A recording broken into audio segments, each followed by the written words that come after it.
Good afternoon, everybody. Thank you so much for joining our latest webinar. We're just waiting a few moments for everyone to join. Everyone will be placed on mute as they join. And we really encourage you to use the Q&A function for questions. The webinar is being recorded and will be made available to everyone who's signed up and on our webpage after. Just waiting a couple more moments.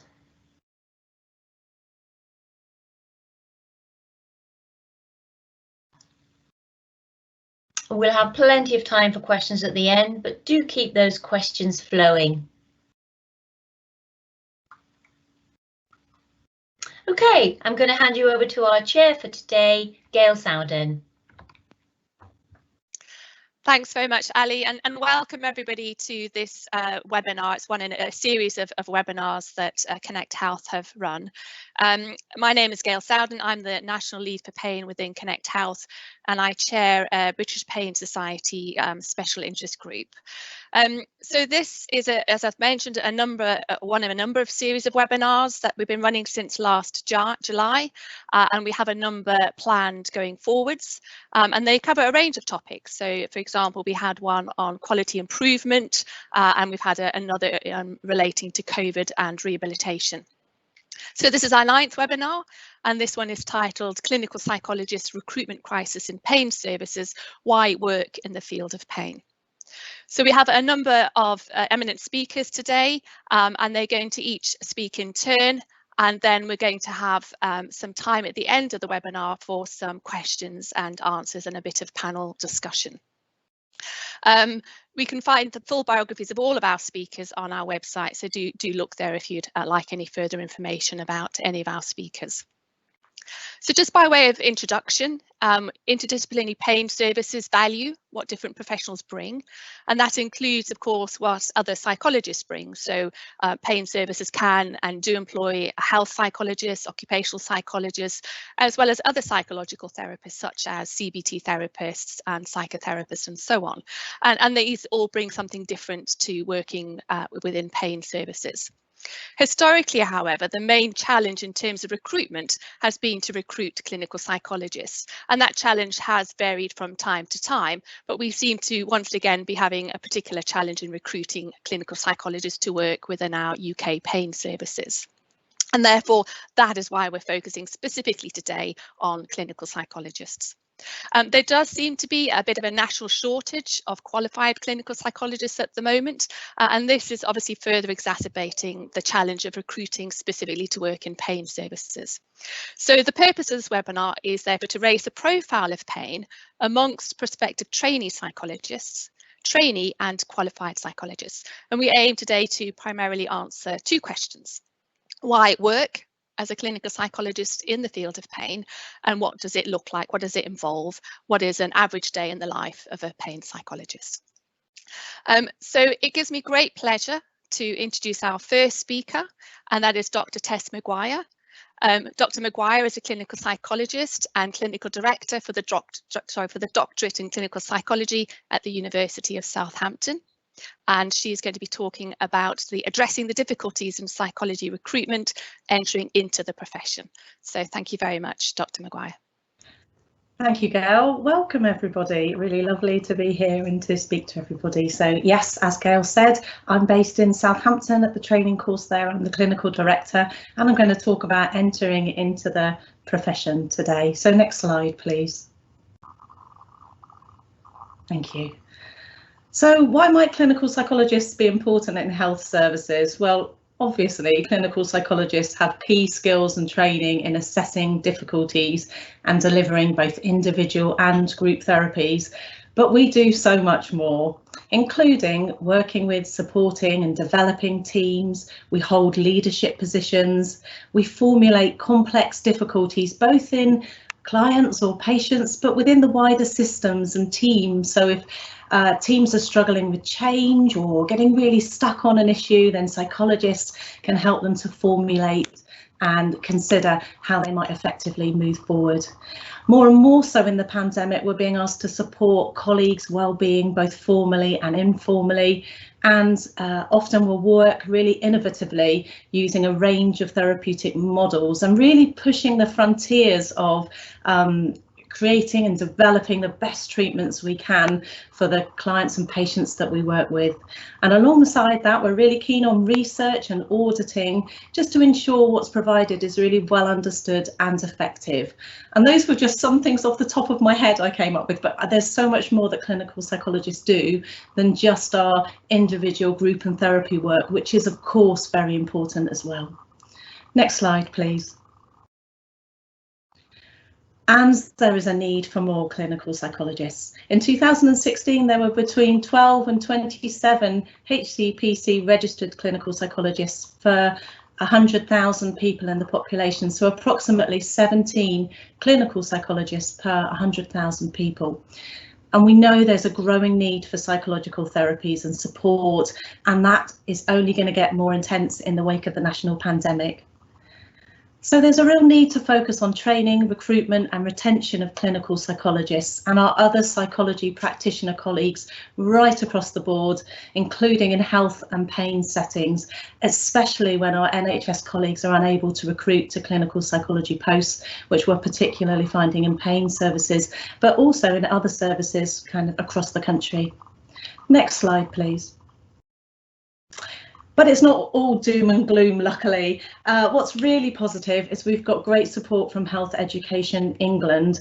They're prioritising continued investment in training the future mental health workforce. So that means that last year our places kind of nationally within clinical psychology were extended by 25%, and we're really hopeful that that will continue this year. So that's good news for people that are looking to get onto a clinical psychology course, but also hopefully really good news for services that there are going to be more trained clinical psychology practitioners coming through the system. There's also been really positive steps from Health Education England to support the recruitment of an increasingly diverse profession, something we desperately need. So courses are starting to set up mentoring schemes and recruitment strategies, and there's been substantial pots of money that have been allocated nationally to clinical psychology training courses to start to think about how to address some of the underrepresentation in the trainees recruitment and retention. And what I would say, if you are from a BAME or underrepresented group, then please do contact your local course to find out about mentoring or any other opportunities. And if you're a clinical psychologist that may be able to help with mentoring, again, please get in contact with your local course. Next slide, please. Thank you. As many of you will know, training as a clinical psychologist involves 3 years of practice and teaching-based work. This is hosted within a university, and there's placements which are generally in NHS settings. Usually people are employed as a Band 6 NHS worker whilst training. There are some self-funded placements kind of nationally, but in general most of the training places are NHS funded.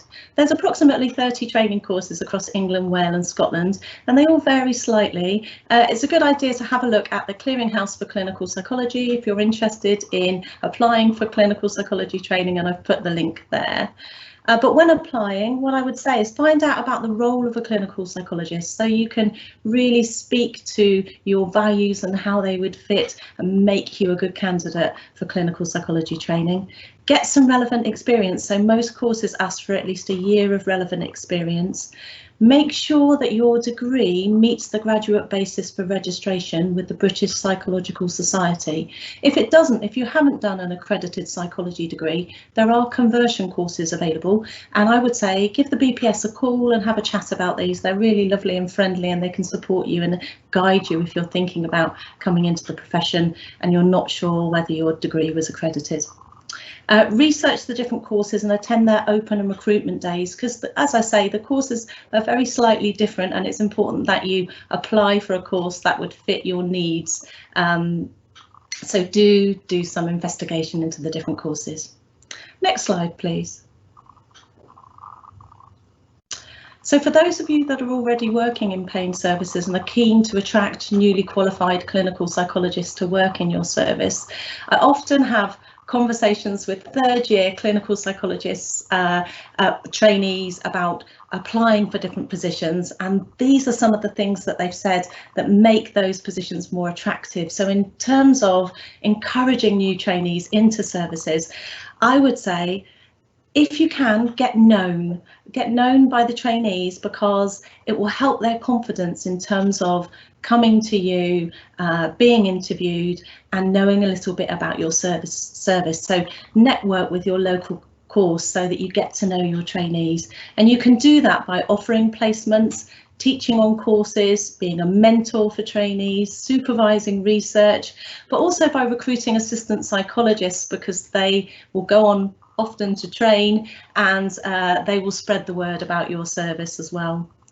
I would also say, tell trainees that you would welcome applications from them. Ask courses to circulate information on posts to those that are about to qualify, so that they know that the position you're offering would be appropriate for a newly qualified trainee. It goes without saying that you need to be welcoming and supportive, but talking to the trainees about the support that you would offer in the role, so thinking about opportunities for them to network with other psychologists, that can be really important for trainees when they're thinking about a first position after they've qualified. Also, if you can provide opportunities to meet informally before the interview for a chat about the team and the post, and to discuss translational skills. So to be really clear with newly qualified trainees that you're not looking necessarily for someone that's expert in pain, but you can build on the core skills that they've gained during training. Something else that's important is that you're really clear about opportunities for clear progression in the role, like any preceptorships or training opportunities. So the third-year trainees that I speak to say, if there's a couple of positions and one offers good CPD and a good potential for ongoing preceptorships, and that might just tip the balance for them. And if you can, try and negotiate time for continued professional development and research. So I hope some of those tips for some people who are trying to attract newly qualified trainees to their services will be helpful as well. So back to you, Gail. Thanks very much, and really useful insight there into what we as services can do, as you say, to attract people to come and work with us. So I had one question for you. So what opportunities might there be for experiences for pain services during clinical training in your experience? Okay, so all courses differ slightly in what they offer. So I can talk a little bit about our training course at Southampton. So in Southampton, we incorporate health placements within our lifespan 6-month core placements in our first year. So that can and does include placements in chronic pain clinics.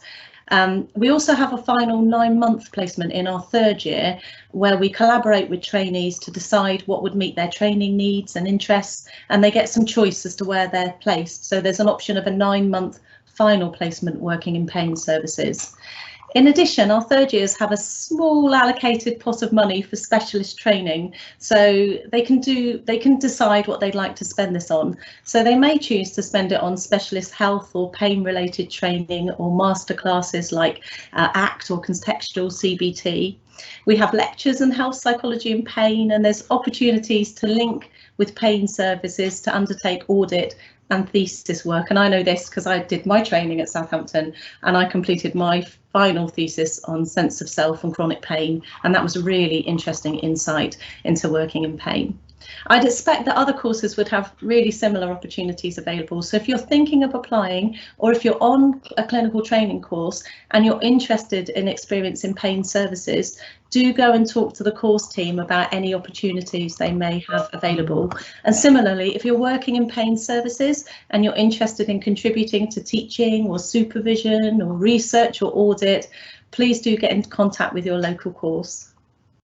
Thanks, that's great. We've certainly had some trainees come and do some of their projects and research projects with us in pain services before, and in my experience, often when psychologists or trainees have exposure to pain services, they subsequently choose to specialise in that field. But I guess it's helping people to understand what pain work is about, and sometimes disabusing them of some of the myths that perhaps can be out there about working as a psychologist in a pain service. Absolutely. Thanks, Gail. Thank you so much. So going to move on to our next speaker, and that is Nikki Ellis. And Nikki is a patient champion, and she's also a person with lived experience of pain. And she actually works within our Wolverhampton Pain Service, and she helps to co-deliver some of the programmes that we do there. So Nikki is going to talk about her personal journey to living a fulfilled life with pain. So over to you, Nikki. Thank you, Gail. Thank you. Hi, everyone. As Gail said, I'm a patient champion at Wolverhampton, but I hope to offer a different perspective, as although I work in the pain sector, I am someone who has lived with persistent pain for over 12 years now. I'm at a point in my life where I can manage my symptoms and recognise my limitations. However, my pain journey is ongoing, unpredictable and ever-changing. All I can do is prepare myself and use the tools that I have learned. I know this now, but when my journey began, I was completely unprepared. I had no understanding of my pain and why it was happening. When someone presents with persistent pain, it's almost never expected by the patient, whether it results from an injury or wear and tear or a chronic illness like myself. It's something that nobody assumes they will ever have to deal with. Therefore, it's not often talked about or considered by many, even though it affects 30 to 50% of people. I know that I had absolutely no concept of what living a life with pain would be like or how it would affect my life. We're always taught that if you get ill, you see the doctor diagnoses you, he fixes you, and then you return to normality. However, with a chronic condition, this isn't the case, and yet no one tells you this. You spend the first few painful years searching for this fix, this return to normality, though at this point you've forgotten what normal even is. At the beginning of my pain journey, I was sent to several doctors from different areas of expertise. I saw rheumatologists, neurologists, and everything in between. Each one tried numerous ways to fix me. They offered medication, acupuncture, diet changes, testing, all of which had a minimal effect for a short period, but none of which fixed me. I spent several years blaming myself for not being fixable. That wasn't until I realised that I was actually searching for the wrong thing. I couldn't be fixed, and I didn't need to be fixed. I needed to understand my pain and adjust to living alongside it. However, this was a difficult concept to accept, and it took a very long time.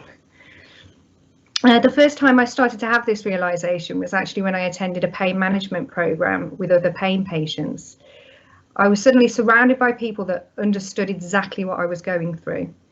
Until that moment, I'd actually naively thought that I was the only one, that no one could possibly comprehend my pain, let alone the thoughts that accompanied it. And yet here I was in a room full of people that shared my journey. Our pain was different, our stories unique, and yet the way we felt and how we were affected was almost identical. The programme was run by physiotherapists and psychologists. They helped us to understand what was happening to our bodies, and they spoke of different things that affected our pain. They encouraged us to talk about our feelings and the thoughts that accompanied them. I had actually never considered at that point that the psychological effects of this illness were having such a deep impact on my life. Only now did I realise what I'd been searching for all along, which was validation and acknowledgement, just to be heard by somebody. I started to feel like I was gaining back some control on my own life, and I could decide how my future mapped out. Now, this change didn't happen overnight for me. It took many, many years of trying new things to improve my quality of life, many relapses, different therapies such as CBT and counselling. But the more I pushed forward and tried new strategies that were taught to me, the more I learned about myself and my limitations, and that really was the key to getting where I am today, which is living a fulfilled life with pain. Now, the first time psychological help was mentioned to me, I was immediately offended. This was early on in my journey and I still hadn't been diagnosed, and I felt completely lost and confused. I'd lost my job, I had a new baby, and I was depressed. I mean, I know that now, but at the time I didn't see it or didn't want to see it. So when the GP recommended I see a psychologist, I just presumed that he didn't believe me, that he thought the pain was in my head, or even that I was somehow losing my mind. I saw it as a way of him trying to get rid of me and not dealing with my hysterics anymore. And it sounds strange, but this is actually a common misconception amongst pain patients, and it's something that I've come across on numerous occasions now working as part of the pain management team. There is a negative association with seeking psychological help for a physical health problem. Almost every patient has a story of when they felt misunderstood or not believed. Right now, as I've said, I work as part of the pain management team in Wolverhampton as a patient champion, which has actually really helped me progress even further in my journey. Working alongside psychologists who are passionate about helping people with pain is just wonderful. I see patients getting the care that I longed for years and years and years. They're being listened to, they're being heard. Now, these psychologists, they take the time to think about how living with something life-changing and debilitating can have a huge effect on someone's mood and stress levels. Instead of trying to fix the pain, we can tackle the other areas that contribute to the pain, such as sleep deprivation, mood, stress, exercise, health and well-being, mental health, the list goes on. I'm now really, really passionate about speaking of the importance of managing your mental health as well as your physical health. It took me years to realise the link between the two and how one can so drastically affect the other. It's only since addressing my own mental health issues that I've seen a great improvement in my day-to-day life. I'm more motivated and determined. I've now learnt the skills to face each day as it comes by pacing out my daily activities and making time for rest in between. Planning my hours, days and weeks in advance so that I'm not doing too much at once, and prioritising what's important to me, finding value in the things that matter. Due to this illness, I've had what I see as a rare opportunity.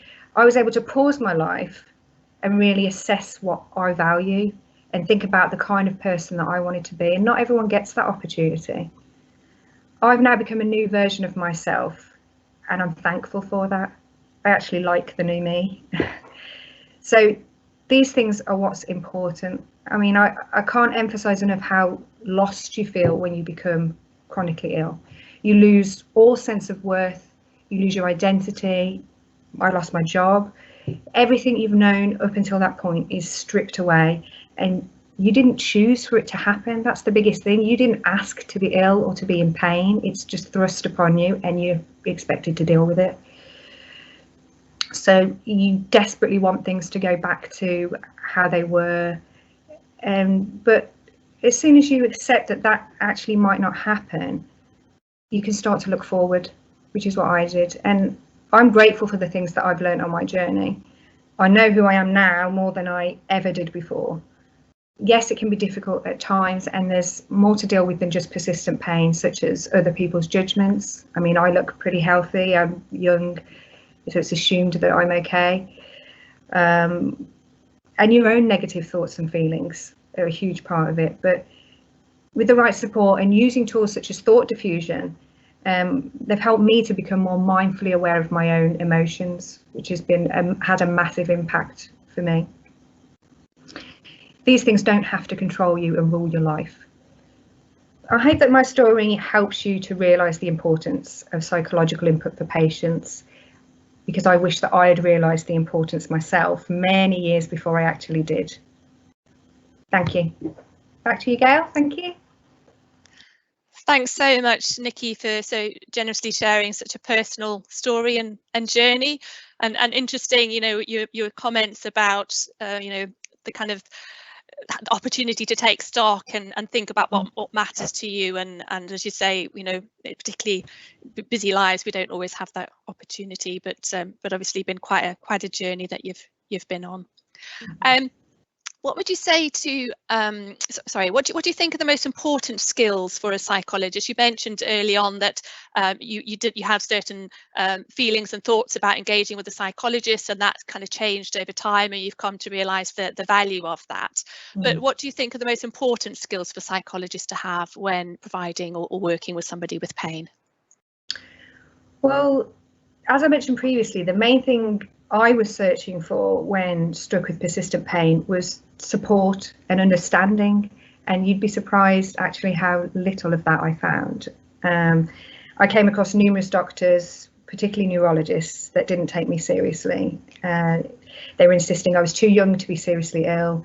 One even said to me that it was just a blip in my life that I would get over. So when you're dealing with such a life-changing situation and you're getting no answers, and then on top of that you're being dismissed, it's a lot to take mentally, and it's really hard to keep going and keep persevering. You start attending every appointment with a feeling of dread.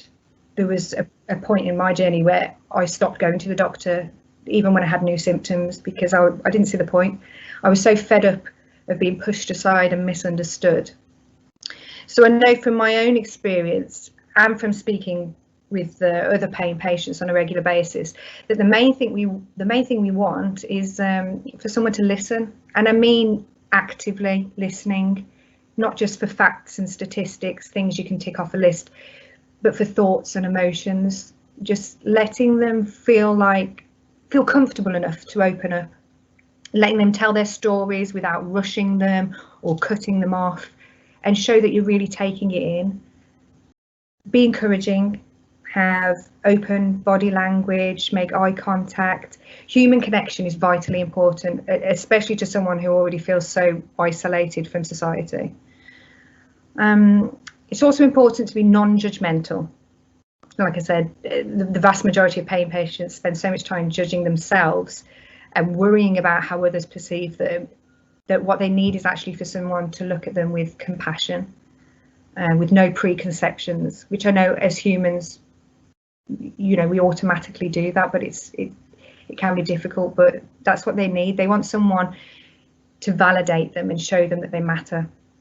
It's a long journey living with persistent pain, and it never ends. Even now in the position that I'm in, I'm not at the end of my journey. It will be for the foreseeable. So it's important that patients don't feel forgotten. That's a huge thing. So it sounds simple, but basically pain patients, they just want someone to care and to listen. Thanks, Nikki. So much there about the importance of seeing the person and working with the person. Yeah. So thank you very much for your insight into that. So I'll move on to our next speaker, and that's Dr. Lance McCracken, and he's a professor of clinical psychology and head of the Division of Clinical Psychology at Uppsala University in Sweden. And he's going to be talking about, sorry, it's not Lance next, it's Lizzie, apologies. So Dr. Lizzie Doer. So Lizzie is a clinical psychologist at the Lincolnshire Pain Management Service. So she works for Connect Health, and she's going to be talking about a day in the life of a pain psychologist. Thanks, Lizzie. Great. Thanks very much, Gail. So as Gail said, I work currently as clinical psychologist within the Lincolnshire Pain Management Service for Connect Health, and I lead the psychology team there. So I've been working there for about the last year and a half, but I made a move across to work in pain. I spent the first 19 years of my career working in neurological rehabilitation, working in a community team. So this is a really interesting webinar for me to have put together, really, because I'm somebody who has moved from one area of psychology into pain, and I am incredibly passionate about enjoying working in pain. So it's lovely to be able to share some of that with you today. So next slide, please. So I've been a bit cheeky, really, because I am not just talking about a day. It would be an exceptionally busy day if I did all of these things in a day. But what I thought would be perhaps helpful to people is for me to explain a bit about the kind of work that you do as a psychologist working within a pain service, just to give you a broader sense of the kinds of work activities that you might be doing if you're looking to work in a pain service. So this is a very busy day. It's probably more like a week's worth of work here, but I look forward to sharing it with you. So next slide, please. So I've divided this up into broadly client-facing work and non-client-facing work, because there is quite a distribution of the two roles really within pain. So thinking about client-facing work, I'm going to talk through these one by one, but there's essentially a mixture of one-to-one clinic work, so individual assessments and therapy work. I do joint sessions alongside colleagues for complex cases, particularly for complex initial assessments. I'm also involved in co-facilitating our educational programs, which are currently run as webinars, but prior to that were run face-to-face. So bringing together large groups of people living with persistent pain.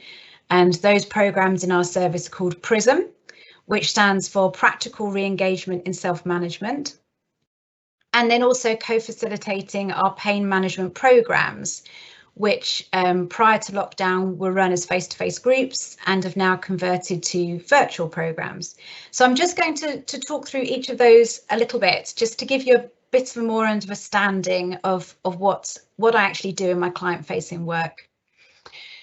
So in the one-to-one clinic work, it's broadly using acceptance and commitment therapy as a model and compassion-focused therapy as a model to work with people living with persistent pain, to really help them find the most meaningful life they can find living alongside their pain.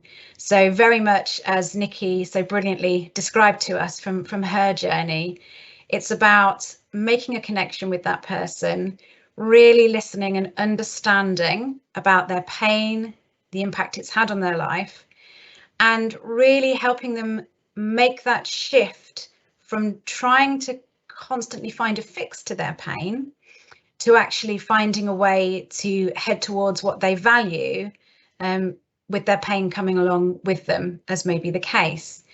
So I find that those models, so ACT and compassion focused therapy, tend to work really well together in helping people to make the changes that they can make in their life that are ultimately going to help them. So that's the one-to-one clinic work. It's a mixture in the clinic days of initial assessments, where you're really finding out, is this person suitable for input from us as pain psychology?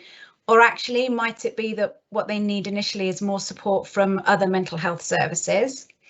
And then if they are suitable, it's then setting up a number of sessions with them to actually carry out the work with them. So that's the one-to-one clinic work. The joint sessions are particularly important because many of the people that we see within persistent pain services, the pain has affected huge amounts in their life. So some of the initial assessments that we do with people can be very complex. So being able to do joint sessions, so physio and myself, or a nurse and myself, or an OT and myself, can be a really great way of comprehensively assessing what's going to be best for this person at this time. Then the educational webinars, these are programs where we help people understand more about what persistent pain is, start to help with that kind of pain education for people, perhaps challenging some of the beliefs people might have about their pain and where it's coming from and what it's telling them in terms of their body. And then looking at a very simple self-management strategies that people could start thinking about using in their life, such as pacing, increasing the amount of movement that they're doing, and, as Nikki was saying, validating some of the difficult thoughts and feelings that can come along with pain. So those webinars are really helpful for people in terms of getting them started on thinking about how they might want to take forward the journey with our service in terms of getting more support for their pain. Then The pain management programs are, I co-facilitate those alongside physios, nurses or OTs. And before lockdown, these were face-to-face groups. They were 8 weeks of 3 hours each, and they were a lot of fun. They were very creative, interactive group sessions based around ACT principles, usually with around 8 to 10 people. And through those 8 to 10 weeks, one of the biggest things that we would see, as Nikki spoke about earlier, is that sense of people realizing that although their individual situations are unique to them, there is so much in common between people living with persistent pain and the impact it's had on their lives and the lives of them around them. And actually that sense of feeling understood, validated, supported and nurtured within a group can have an amazing impact on people. And I think that often for people, realizing they're not alone, alongside being able to support each other as they make changes that are going to help them, can be really powerful. And then our virtual PMPs. So because of lockdown, we have tried to be creative in how we're trying to deliver our pain management programs. So we converted to delivering a 5-week course where we send a series of videos and handouts to people.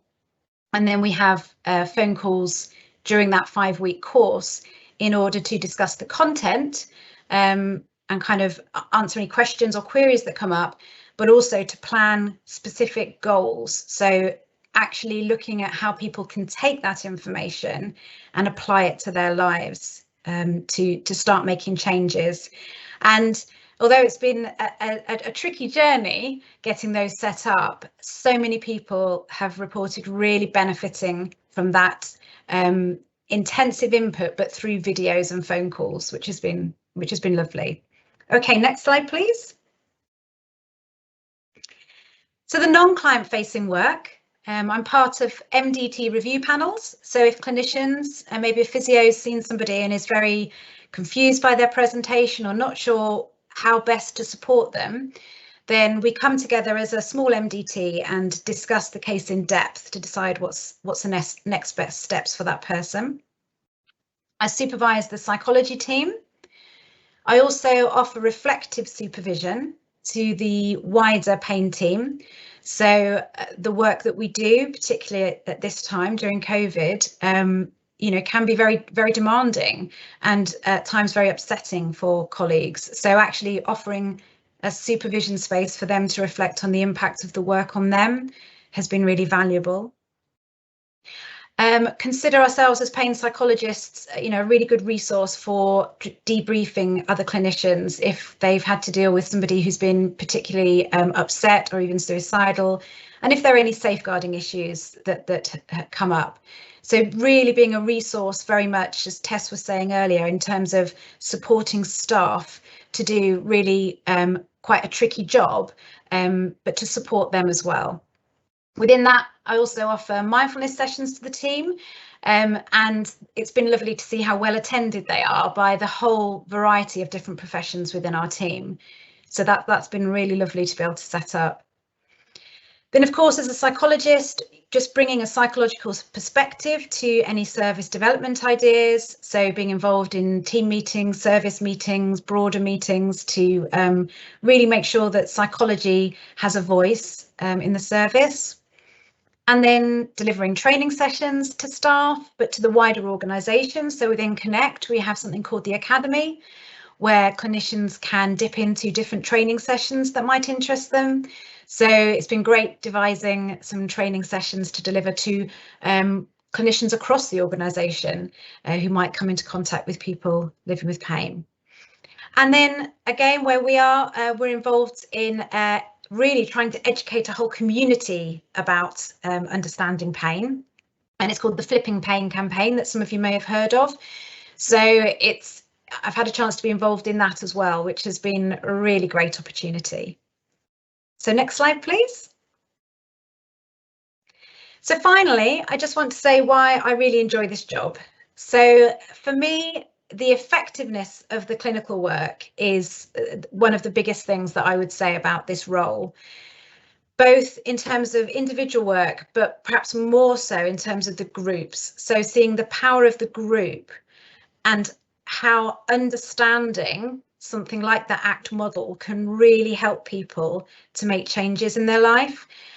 It is just a joy to see that and be part of that process for people on their journey. For me, I feel a real alignment to my values of the work that I'm doing, so both with patients and the team. So ACT and compassion focused therapy are models that I really align to.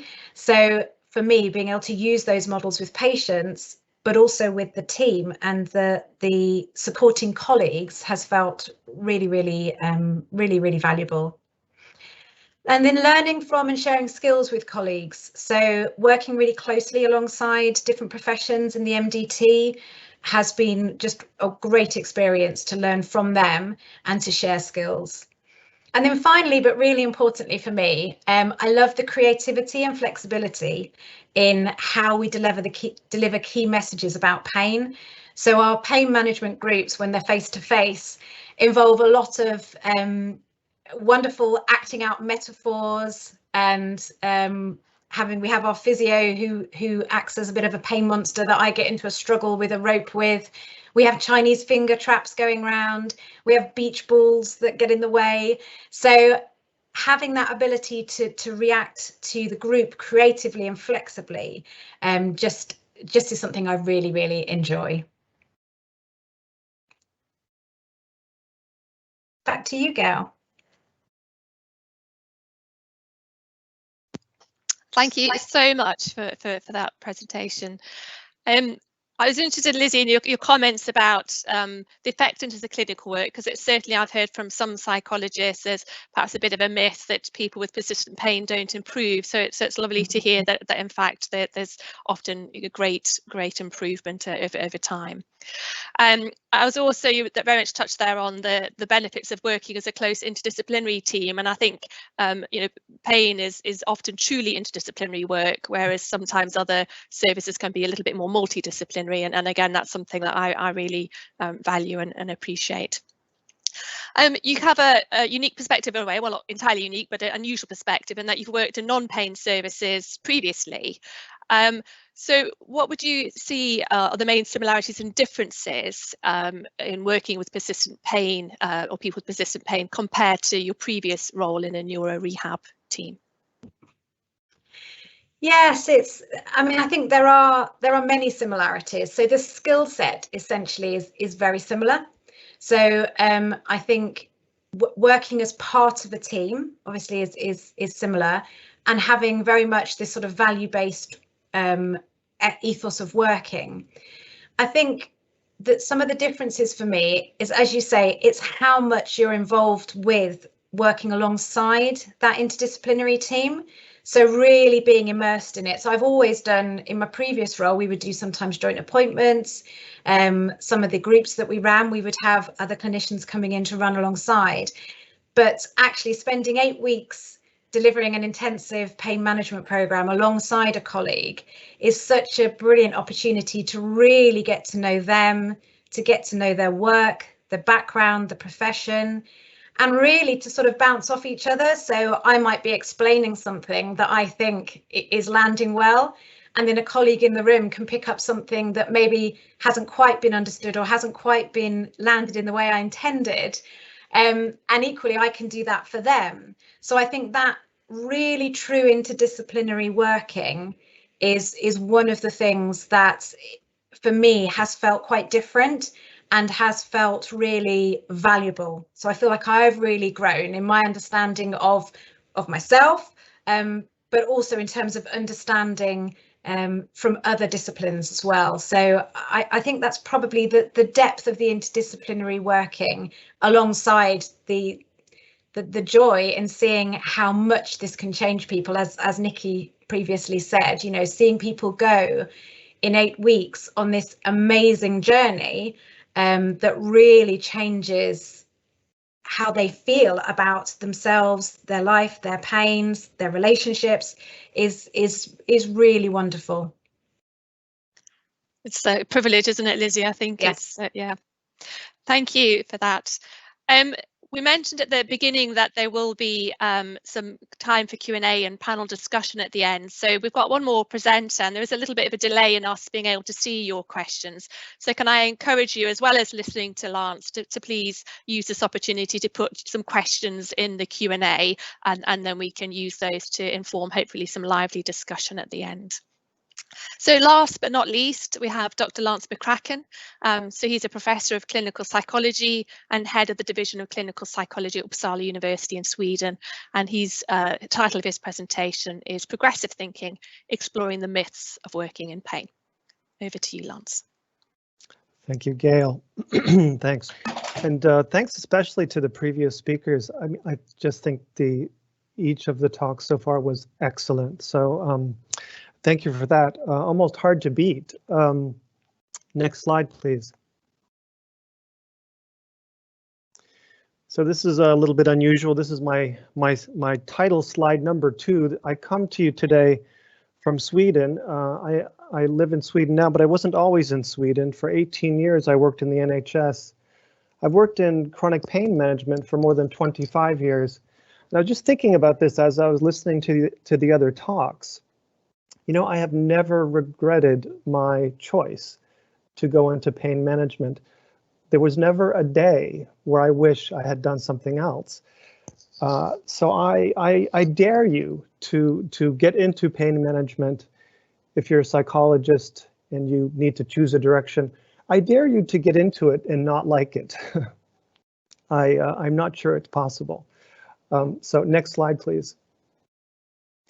So I can understand that if you're outside of pain management, if you don't have a lot of experience with it, there may be that you have doubts.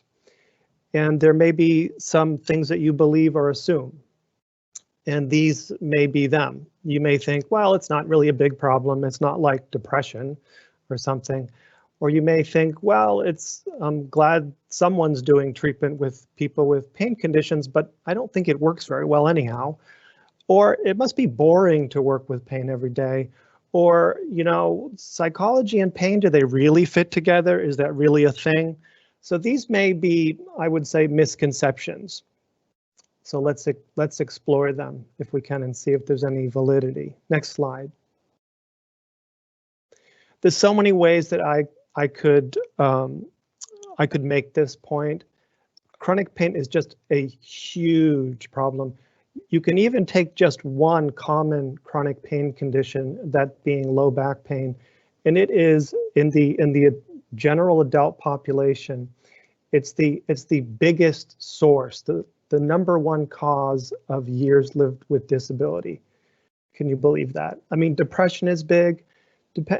Adults of different age groups have slightly different main conditions that cause the most difficulty, but across the entire adult population, there's nothing that you can get that has more disability connected to it than back pain. Just one kind of pain condition. Next slide. So, does it work? I mean, one kind of treatment for chronic pain that you've heard mentioned several times is a kind of CBT called acceptance and commitment therapy. And even for just this one relatively newer specialized variant of CBT, there's more than 37 outcome studies, 23 of these published randomized controlled trials. So these are vary in quality, they vary in the specific population they are looking at, in the mode of delivery. Some are group, some are individual, some are online, for example. But there's no way that you can doubt it. There's just a massive amount of supportive evidence for psychological treatments for pain. And it does mean also across the board of different outcomes. Disability, quality of life, emotional functioning, social functioning, return to work, and even healthcare use can all be positively impacted by psychological treatments. Next slide. If you're living in the UK, working in the UK, considering your job of continuing to work in the UK, I think you need to recognize that the UK really has played a very important part in the history of pain treatment, and especially in the history of developments of ACT for chronic pain. If you see my little table here, what you'll notice, with the exception of one Swedish entry in 2008, there are so many firsts in the UK, like really the first interdisciplinary service for chronic pain based on ACT was started in the UK. Many of the first studies on key questions about this kind of treatment approach to pain management have been addressed and answered in the UK. So it's really led the way. So I mean, it's the UK is a proper home to the really latest and sort of best to this point developments in pain management, and I think it should be appealing to think, could I be a part of that? Next slide. So the other question here is like, is it boring or trivial? And I think what's really neat about cognitive behavioral approaches considered very broadly these days is how they address such deep and interesting issues in human experience, human performance and well-being, and behavior change.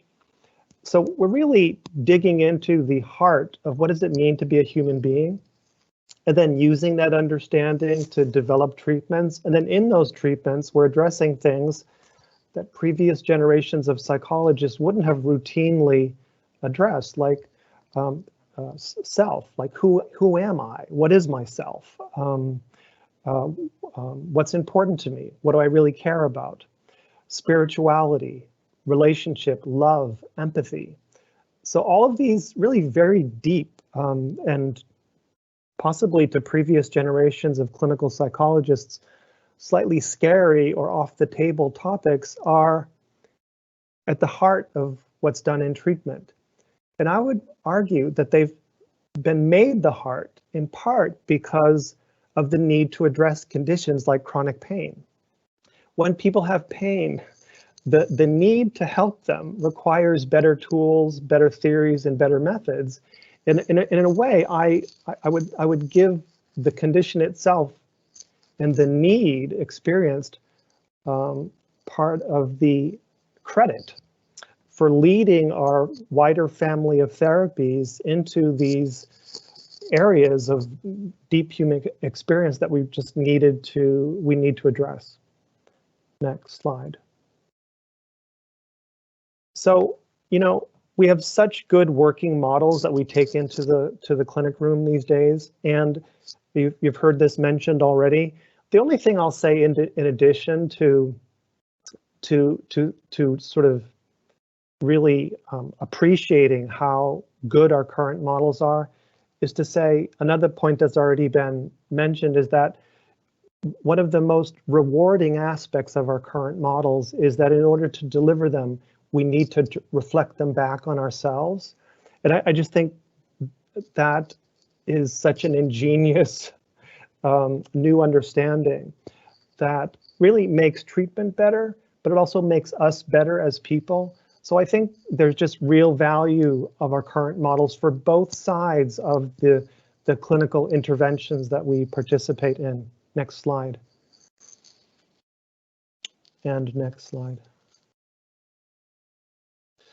So if you don't believe me, this I think is by now it's a story that's beginning to be well circulated and well understood. I could use the words of Mark Jensen and Dennis Turk, two really well-known senior psychologists and researchers in pain management. And they say, we believe that the chronicle of psychology's role in improving our understanding and treatment of pain provides a model for how psychologists can have a significant influence on many fields. And the models and approaches developed for understanding and treating pain may be of use to psychologists working in other areas.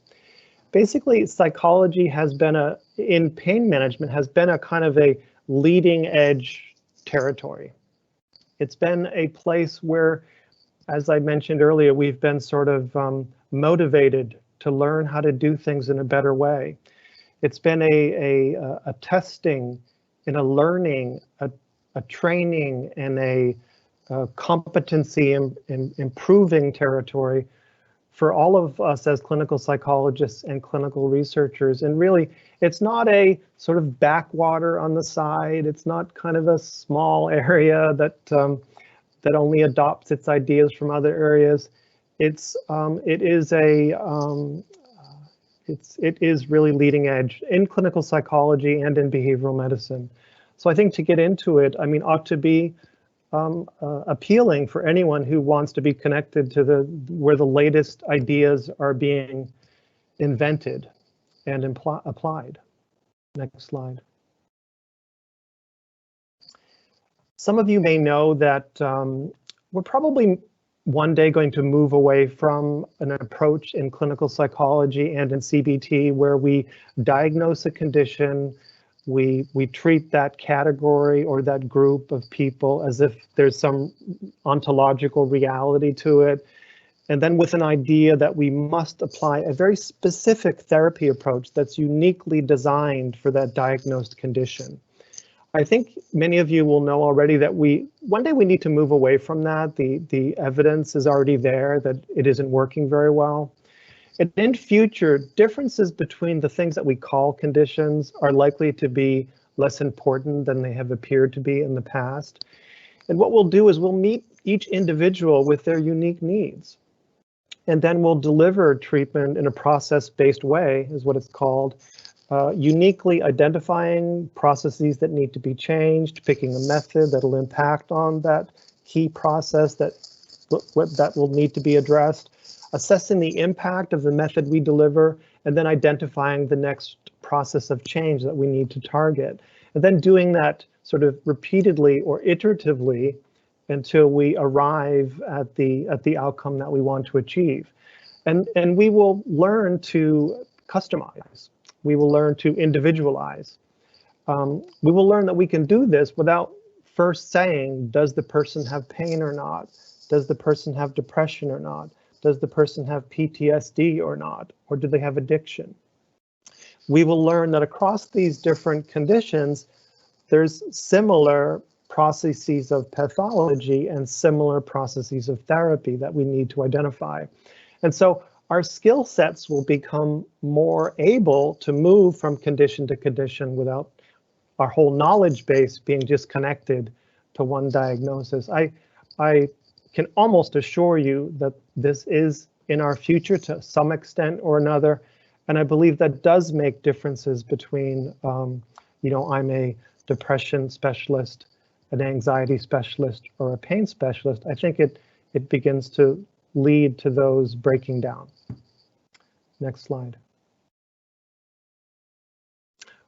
So, what else can I say? Thank you very much. Thank you. Thank you very much, Dr. McCracken. Some fantastic insight from your years of experience working with patients, but also your significant research credentials as well. I've got a question for you which relates to working specifically in pain. So what would you say to somebody who feels that specialising in pain means that they will never work in another area, that it would limit their future opportunities? Yeah, I mean, the first thing I can say is that's a very common fear. I've heard that voiced many times. I've worked in managing services for most of my more than 25 years, and I've recruited a lot of psychologists who were considering entering into pain management as a specialty area, perhaps from another area. So I've heard that a lot. I mean, so I can understand the fear or the concern over that. I think there's several things to say about that. I mean, one is anything you specialize in will come with a cost, but it's probably not the cost that you think. I mean, people perceive specialization as a letting go of general skills, or they look at it as a narrowing, that my skill set is only going to be that wide and I'm going to basically give up everything else I know. Now, I dispute that. I agree the perception is there, but I dispute the reality of this notion that specializes me is a trade-off. So there's a cost in perception, but what there isn't, I would say, is a cost in a trade-off of skills, because the more you get better in a specialty area like pain, I think the more you have general skills that you can apply anywhere. If you work in pain, it will teach you so many skills that you can use in so many areas. Again, I dare you, try it and see if I'm wrong. But I think there is the perception to deal with, and you'll have to have conversations about that. But I think the reality is there's no trade-off in terms of competency. That isn't an actuality. Thanks for that, Lance. Quite a challenge there. You're laying down the gauntlet to have. So we've got time now for some questions to our panel, and I have picked up on some of the questions that people have been posting as they've gone along. So thank you for that. So Lance, I'm going to come to you first with a question. Well, a comment first and then a question. So as a physiotherapist, I really value what clinical psychologists bring to pain services in terms of informing things like service design and development and service evaluation and audit, but also research. And particularly the kind of perspectives about the importance of methodology and process and theoretical underpinnings when we're thinking about and conducting research. So thinking about the field of pain psychology, what do you feel are the key questions that still remain to be explored? We could have a whole nother webinar on this for several days. But I mean, it is a really relevant question. Let me hit a few highlights. I mean, I think, for one thing, a lot of what we know today is based on group data and group delivery. And so one of my issues that I've only sort of come to in maybe the last several years is, I think a key question is generally what about the individual? All right, how can we understand individual need and individual processes of change? I believe we will increasingly find there's a gap in our knowledge between the things that we have learned in group data and the processes that we believe are key or important, and what we actually need in knowledge to help every single individual get a good result. And I think that's only going to come from using what's called more idiographic approaches, more individually based data gathering, lots of data over time, instead of just data before and after treatment in a group. So with that, we will answer this other question related to the how to individualize question is this: which processes are really the processes of change that really carry the impact? Is acceptance or openness, is that really, or values-based action, are these really mechanisms of change? And if not, what are they? Let's assemble our list of empirically supported mechanisms of change. Thank you. There have been a couple of questions along a similar line, which is, if I'm considering working in physical health or specifically in pain services, what books or papers would you suggest somebody has a read of? So I don't know, Lance and Tess and Lizzie, if you perhaps are mainly, this is probably directed mainly at you guys. Yeah. Lance probably isn't going to blow his own trumpet, but I have to say his books on and his writings on contextual CBT and ACT-based approaches to pain are fascinating and readable, and they kind of bridge the kind of clinical applications with the research and theory really nicely. So I think that's a great, to spare Lance his blushes, I will advocate for looking at some of his work. I'm Lizzie, I'm blushing anyhow, so it doesn't matter. Lizzie, I was wondering, when you moved services, if there were particular things that you found useful. Yes, there certainly were. So I was directed to the Living Beyond Your Pain book, which was really valuable, actually. So reading through that, I mean, it was interesting because when I made the switch, part of what really excited me was I could see how the ideas within ACT could really, really apply to pain, although I hadn't really thought about that before. But I've been using the ideas behind ACT to help people live well with their neuro conditions.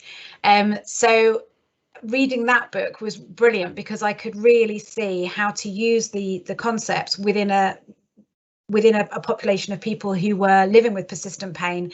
And if I am completely honest, before reading that, I think I was nervous. I think I was really nervous about, you know, working with people who've lived with pain for a very long time, and kind of having a bit of an expectation that, you know, we're going to be able to change that. And so really understanding that within ACT, you know, this is about changing your relationship to the pain. It's about finding ways to head towards what you value alongside your pain. Really excited me to see actually how can that work clinically, because it, you know, it makes utter sense to me. So how does it work clinically? And then, as I say, seeing how that has worked. And I would say for anybody thinking of changing from one specialism to another, that kind of echoing what Lance was saying earlier, that actually, you know, when we think about this is about helping people to make some changes in their life that are going to improve their life, then actually we can use the skills we've learned in all different areas to help with that process. And ultimately, one of the key parts of it for me is creating that kind of therapeutic alliance of warmth, compassion. I think Nikki mentioned the non-judgment and understanding and validating that allows somebody to then experiment with other ways that they can relate to things. So I think those core skills are all there. But I would say that book did really help me with my confidence in how to take these ideas forward with a population of people with pain. I know often as well that initially psychologists get directed to some of the kind of more basic introductory books to pain around, you know, the Back Pain Revolution, so Gordon Waddell's book, or Fordyce's Behavioural Methods in Pain, the kind of reissued version with the commentaries, as well as Luomo and other ACT kind of books. Lance, did you want to add anything to Lizzie's great response? Yeah, I mean, those are all excellent books. I would add just two books that are my personal favorites. I would read A Liberated Mind if you just want to take the psychological flexibility model on as a human being. It's just such a, to me, clear and inspired, you know, full-length description of what is psychological flexibility. So that's by Steve Hayes. If you're a little bit geeky and want a little bit more advanced read, I really found a lot of value in Mastering the Clinical Conversation, which is by Matthew Vellate, Jennifer Vellate, and Steve Hayes. So if you've got the introductory level, you want a bit more high level, something to challenge you a bit more, I'd go for Mastering the Clinical Conversation. That's great, thank you. I was frantically writing those down then, Lance, to go away and read those too. So Nikki, there was a question for you, which was just to do with how long it's taken you to get to where you are in your journey. Well, as I said, it's a long journey. I started with my pain just over 12 years ago now, 12 and a half years ago. It took 6 years for any sort of diagnosis, at which point I'd got a lot worse, and then I think the pain management program I did was about 2014, 2015, and I often say to the patients that at the point I did my pain management program, I actually wasn't fully ready to make changes. I don't think I'd accepted my situation. I'd only recently been diagnosed. But I remembered the things that I'd learned, and I started to just gradually apply them over the years. I made changes in my life, like setting up in my own house because I relied on my dad a lot previous to that, starting a hobby, you know, all these small changes over a long period of time. But really, I've noticed loving myself for who I am and appreciating everything I have in my life has really come over the last only really 2 to 3 years, 2 years. So it took me 10 years, which sounds crazy, but everybody's circumstance is different. I didn't have a lot of help it took a long time for me to get the help that I needed, and it's only since I had that I have been able to get to where I am. So it's really just about getting the help that's needed as soon as possible, really. Absolutely, thanks, Nikki. Okay. There was a question to do with similarities and differences between pain services and other health services, and so they put as an example gastro and diabetes. So I don't know if anyone's got any thoughts on that. How is it similar and different to other physical health specialities? And I know, Lance, you touched on this a little bit around, is it more around processes rather than specific diagnoses and so on, but just whether anyone's got anything to add to that. I have just a perception, and that is pain services tend to me be more integrated with more different professionals. So this is only, I don't have any data on this, but I think if you get pain services, you'll often have the full interdisciplinary team working together more frequently as a working model than possibly other specialty areas in medicine, like diabetes or in neurology or in oncology even. So I think that's a small, you're more likely to have like a couple psychologists working as a single or a pair in another medical specialty, but in a little bit less integrated. But that might be a mistaken impression, but that seems to be what I've seen.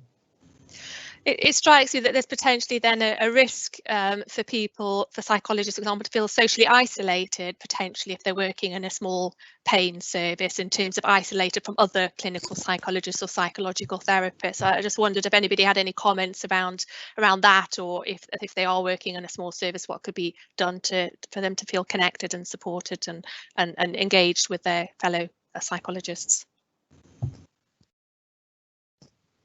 Yeah, I'm happy to answer that. So, I mean, I guess having that, if we're thinking about, within our service, so ACT as a model is threaded through the whole service. That includes the colleagues and ourselves as humans.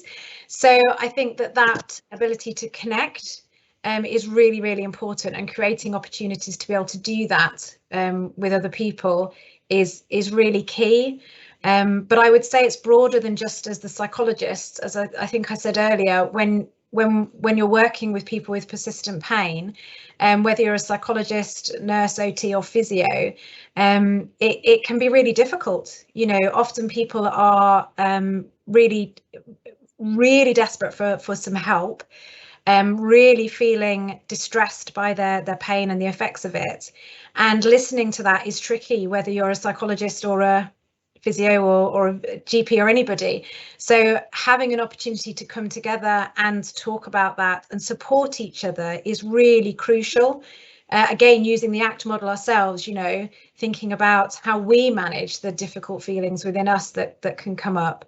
So I think it's really crucial to connect with other psychologists, but I think within a pain service, or certainly within the one I'm currently in, actually just connecting with other colleagues is also really, really important, and very supportive. I feel very well supported by the entire team, actually, which is great. And I think I felt like that in other teams, but I think there's something about a pain service where for me, it's just felt really incredibly supportive.